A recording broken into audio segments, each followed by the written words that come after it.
그러면 경동맥이 어디냐? 바로 여기 이 부분입니다. 그러니까 우리 몸에서 지금 보이는 이 뼈가 그 쇄골입니다. 빗장뼈. 그 아래 심장이 있고 그 다음에 대동맥이 있고 대동맥에서 우쇄골화 동맥이 나옵니다. 우쇄골화 동맥이 나오고 그 동맥에서 가지로서 오른쪽에서는 가지로서 경동맥이 나옵니다. 여기가 총경동맥이라고 그럽니다. 그리고 이게 나뉘거든요. 이게 뇌로 들어가는 내경동맥과 얼굴로 가는 외경동맥이 나뉩니다. 여기가 그 분지부 또는 경동맥동이라고 그러는데 이런 부분들에서 동맥경화가 잘 생깁니다. 이런 꺾이는데 나뉘는데 이런 데서 약간의 와류가 걸리니까 여기서 혈관 내면이 잘 상하고 그래서 동맥경화가 이런 데서 특히 잘 생깁니다. 이렇게 실제로 이제 경동맥 초음파를 했을 때의 소견입니다. 보시면 이게 까맣게 보이는 부분이 이게 피가 흘러가는 내강이 됩니다. 그리고 그 내강 바깥에 보면 얇은 층에 회색 층에 이런 그 길게 이렇게 깔려 있는 이 두께를 볼 수 있으실 거예요. 이게 내중막입니다. 이 내중막 두께를 0.8을 대략 기준으로 합니다. 0.8mm입니다. 밀리미터 이하이면 정상이다 그러고 이상이면 비정상이라고 그럽니다. 여기 보시면 여기는 두꺼워져 있죠. 측정을 해보니까 대략 한 2.8mm가 됩니다. 1.5mm 이상이면 그때부터 동맥경화라고 진단을 붙입니다. 그러나 1.5mm 이하라 하더라도 위험성은 여전히 있습니다. 다만 위험성이 적을 뿐이지 괜찮다라고 하는 뜻은 아닙니다. 그래서 0.8 이상이면 위험성은 있다 이래 보시는 게 사실은 정확합니다. 혹시 이 소장님께서도 경동맥을 한번 보신 적이 있으십니까? 아직은 제가 30대 후반, 40대 초반이어가지고 예. 봐본 적은 없고 친구들이랑 그러니까 저희 공부하는 차원에서 저희도 이제 초음파 보는 거 배우니까요. 예. 그때 이제 한번 봐봤습니다. 근데 한번 시간 되시면 저희 병원에 네. 가보시죠. 그러겠습니다. 네. 왜냐하면 갑자기 떨리는데요. 40대라고 네네. 해도 안전하다고 볼 수가 없어요. 네, 맞습니다. 제가 오늘 뵌 분인데 41세 여자분인데 그 경동맥 두께가 1.7mm 정도. 본인도 그래요? 놀라고 저도 놀랐어요. 네. 그리고 요즘 그런 정말 경우도 두꺼운, 있어요. 네. 그래서 안심할 수가 없습니다. 네. 그래서 아마 여러분들도 시간이 되시면 자기 혈관 상태를 한번 파악해 보는 게 괜찮지 않겠나 이런 생각이 듭니다. 2011년도에 저희 나라에 경동맥 그 내중막 두께 표준치가 나왔습니다. 그래서 그때 데이터가 이렇습니다. 40대는 0.68, 아무래도 얇죠. 네. 그런데 70대가 되면 0.85mm입니다. 갈수록 두꺼워지지만 그렇다고 해서 그 뭐 한 1.5가 돼서 내가 70대인데 1.5가 돼서 정상이다. 그래 말할 수가 없어요. 그거는 반드시 그거는 그 문제가 있는 비정상입니다. 예. 이게 75%가 이 안에 들어가는 겁니다. 그래서 그 연구들을 제가 한번 살펴봤는데요. 여러분들 지금 보시는 이 그래프는 무슨 뜻이냐 하면 여러 사람들의 그 내중막 두께, 경동맥 내중막 두께를 측정해서 그 사람들을 7년 동안 이게 그 추적 관찰했습니다.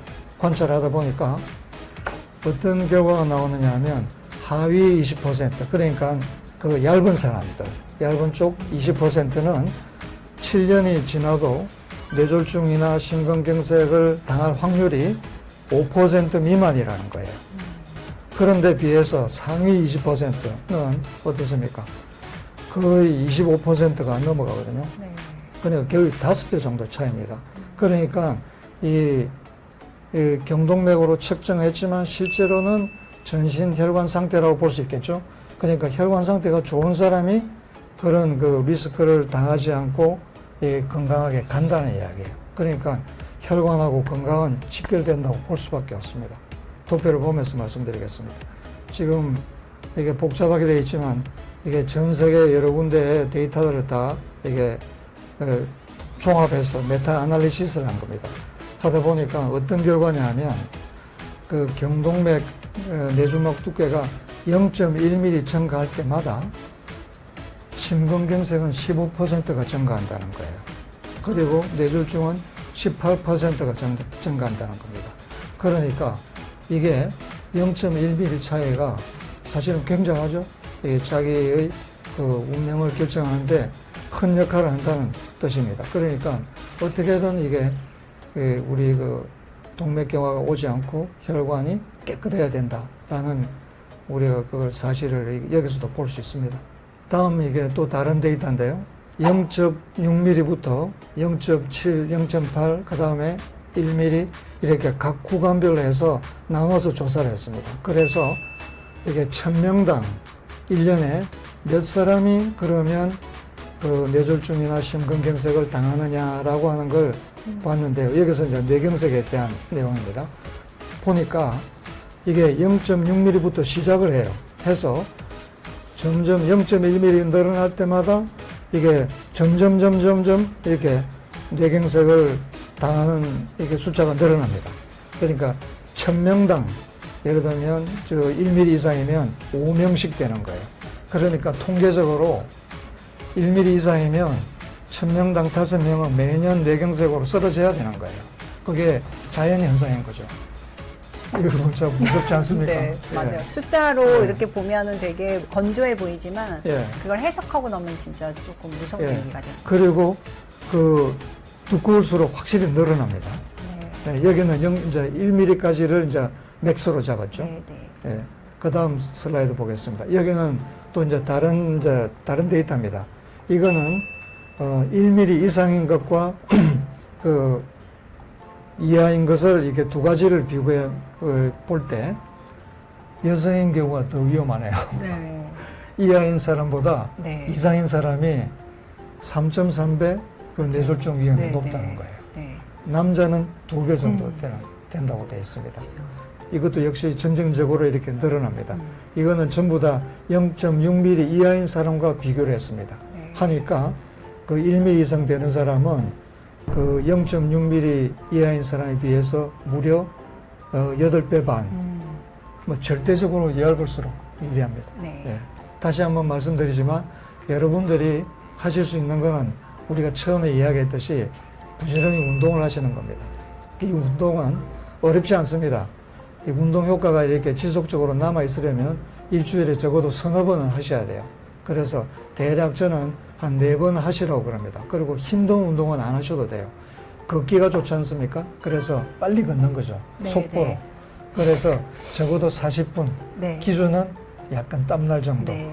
호흡이 약간 가쁠 정도로. 맞아요. 그럼 맞아요. 협심증 있는 사람은 어떻게 할까요? 안 하는 게 좋을까요? 어떻게 할까요? 가이드라인에는 그래도 하라고 되어 있어서 어느 정도 하면 좋을 것 같아요? 그래서 보통은 땀 나는 정도라고 이제 보통 예. 이야기를 하면 환자분들이 여름엔 땀이 나고 겨울엔 안 나기 때문에 헷갈려 하시더라고요. 그래서 말할 때는 하면서 노래 부르기는 어려운 정도 아니면은 예. 옆 사람이랑 대화하는 할 수 없는 정도 길게 대화하기는 어려운 정도 요렇게 좀 안내해 드리면 좀 잘 따라 하시는 것 예, 같아요. 그것도 좋습니다. 또 한 가지는 협심증 있는 분들은 네네네. 약간 뻐근할라 할 정도. 예. 네. 그 정도까지만 하는 거죠. 네, 넘어가지는 않고. 그 상태 되게 두려워하시는 예. 상태신데. 그걸 자꾸 이렇게 마주치는 거죠. 네네. 자꾸 부닥치면서 그러면 혈관이 발달하는 거죠. 네네. 그런 그 허혈 상태가 네. 그 혈관 발달시키는 훈련시키는 거죠. 네, 중요합니다. 네. 그 허혈 상태, 네, 그것이 중요합니다. 음. 예. 그래 그때 활발하게 혈관이 네, 재생이 네. 됩니다. 네. 예.